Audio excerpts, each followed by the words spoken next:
আউযুবিল্লাহি মিনাশ শাইতানির রাজিম বিসমিল্লাহির রহমানির রহিম। আসসালামু আলাইকুম এভরিওয়ান, আশা করি সবাই অনেক ভালো আছেন। আজকে আমি বাংলাদেশের আমাদের যেই পোস্টাল ভোটের পেপারটা পেয়েছি, মালয়েশিয়ায় অবস্থানরত আমরা যারা প্রবাসী আছি মোটামুটি সবাই এই পেপার পেয়েছেন ভোট দেওয়ার।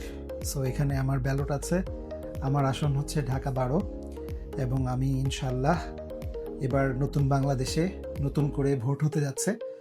সো এই নতুন বাংলাদেশে আমাদের স্পেশালি আমার প্রত্যাশা যে আমরা আসলে দেশকে ভালোবেসে আমরা যাকে নির্বাচিত করব আমরা তার প্রতীককে না দেখে বা তার মার্কাকে না দেখে যে ব্যক্তিটা দাঁড়িয়েছে ব্যক্তিটাকে আমরা দেখব। আপনাদেরকেও বলবো যে অবশ্যই যোগ্য প্রার্থীকে নির্বাচিত করুন। সবাই ভালো থাকবেন। আসসালামু আলাইকুম।